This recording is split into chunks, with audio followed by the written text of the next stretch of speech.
I would like to thank you for making the effort to remember and celebrate the 117 years of the Battle of Adwa victory, which is now increasingly becoming recognized as a definitive victory over world empire and colonialism.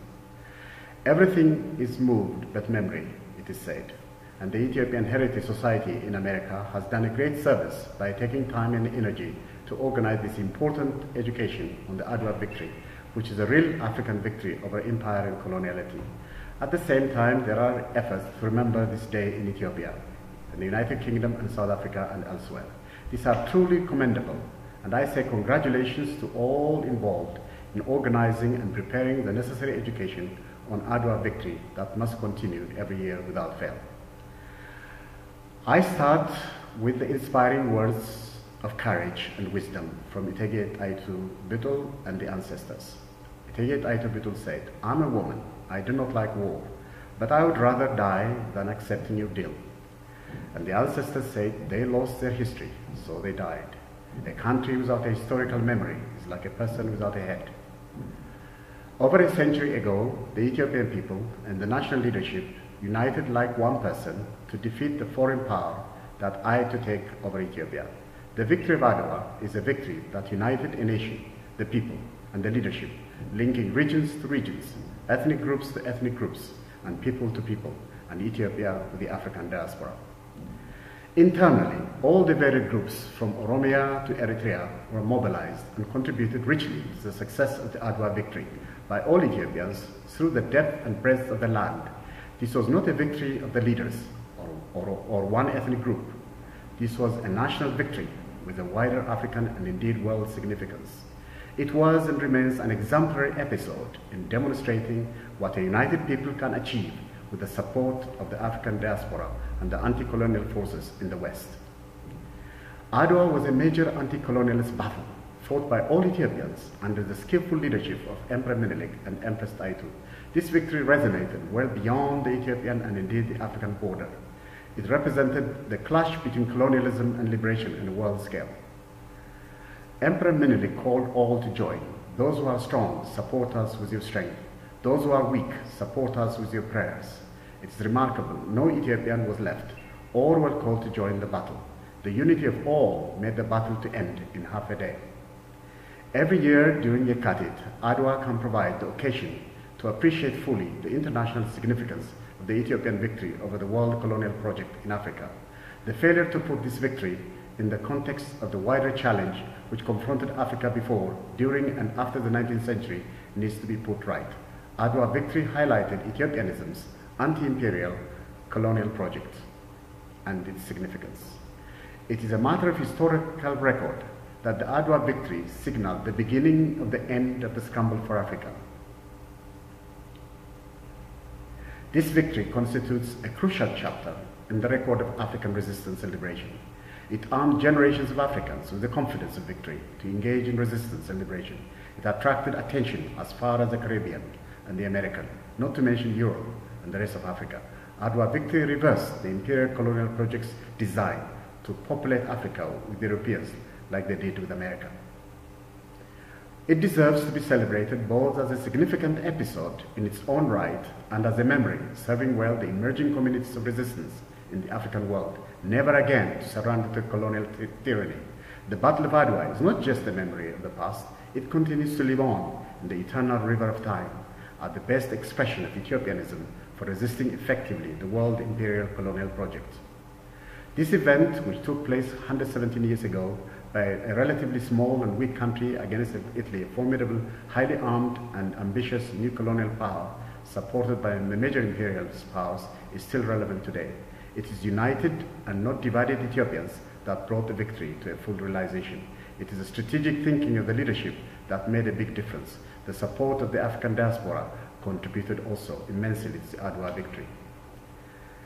The Adwa victory is a key pillar of the Pan-African Triple Helix, what I call the Pan-African Triple Helix. Adwa victory provided the African resistance history during the scramble for Africa. Hence, it becomes one of the pivotal helices or pillars for Pan-Africanism and Ethiopianism. The other helix is the World Union of Ethiopians or Africans, formed at the African Association in 1897 from the diaspora. The Pan-African Congresses that I classify as Helix II was founded by Sylvester Williams, who was in direct contact with Emperor Menelik at the time before 1896 and after. The third helix is the formation of the African National Congress, which celebrated its 100 years in 2012.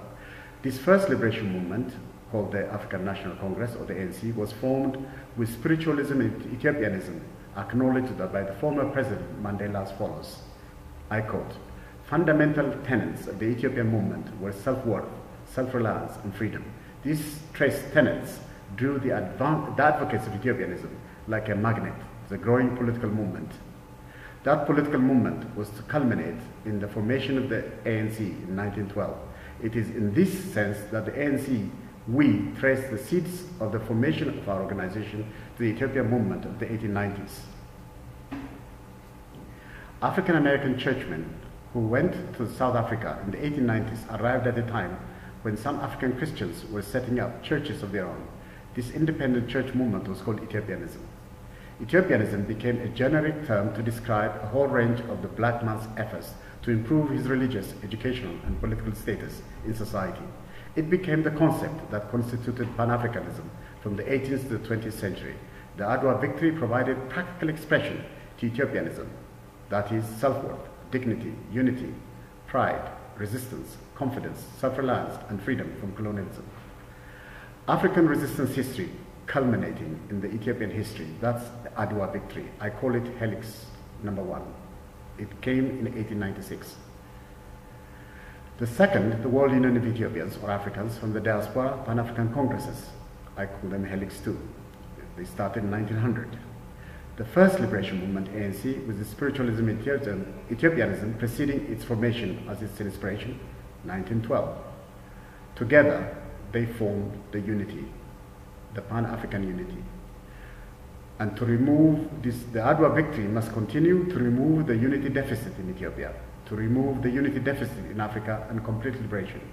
We still find it hard to unite. Today, donorization divides Africans, not just as groups, but also at the African conscious agenda for unity and liberation is also donorized, hence sacrificed. Adwa victory is achieved through unity, resolve, and self-reliance. Let's continue to draw lessons from that endure, from Adwa, and build the African united and free future. Adwa victories to continue also Ethiopianism. Ethiopianism provided the foundation of Pan-Africanism by providing the spiritual public good for the anti-colonial movement in the Africana world. It provides, still to this day, the spiritual public good against the imperial colonial project that continues.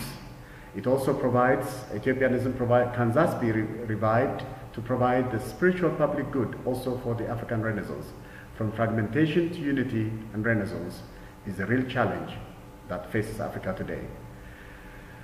For Africa, continuing Adwa victory means continuing Ethiopianism as Pan-Africanism, and also as Ethiopianism for the African Renaissance, also removing coloniality for good in Africa, full unity and dignity by removing the current unity and dignity deficits in Africa, for Africa as a whole to prove a free liberation imagination, to provide and prove a full imagination, stop the donorized elite that allow the donorization of the African agenda. For Ethiopia, continuing Adwa victory means valuing, learning, and cherishing civic Ethiopian identity, and not use barriers and fences of ethnicity to express full civic rights, to learn to express civic rights directly with Ethiopianism, coupled with African identity, to continue to unite Ethiopia and learn to center her to be at the core of the African Renaissance by retaining what made Ethiopianism attractive: self-worth, confidence, self-reliance, dignity, freedom for unity and Renaissance for all. Adwa victory must continue as one of the key founding pillars of the Pan-African helix as a provider of Ethiopianism's spiritual public good by revitalizing self-worth, confidence, pride, self-reliance, and liberation among us free Africans. Adwa victory must continue to support in creating morally rooted liberation movements like the pillar of the ANC with strong values like the early ANC. So we need to have political parties and political movements that are morally rooted, that are spiritually rooted, and that also are for the people and for the well-being of the people, and not as it is now for providing goods for useless elites. Adwa victory must continue means reviving the pillar of Pan-African Congresses, Adwa victory continues means together the helices continue to contribute in building a strong and united, proud and free Africa. Finally, the spiritual values of Ethiopianism laid the foundation for Pan-Africanism to unite all Africans to fight colonialism and apartheid. The same values that Ethiopianism as Pan-Africanism has been founded with, self-worth and the rest, are also needed to realize the African Renaissance today by enabling Africa to emerge as an independent, strong and proud leader rather than mere follower of former colonial powers in the 21st century. I say let the Adwa victory continue. Learn through Adwa victory to remove division and realize fully the benefits of unity. I say long live Adwa victory. The Adwa victory must continue highlighting Ethiopianism for the African world. Wishing you great success and trust from here. Adwa victory will be a source of education annually without fail, and all will rally to take initiative and spread education on Ethiopianism with it. Adwa victory continues. Let's all commit ourselves to work and realize African unity, liberation and renaissance. This is the meaning of Adwa. That is Ethiopianism. That's why Adwa must continue forever. Thank you very much. Let's all keep strong. Thank you.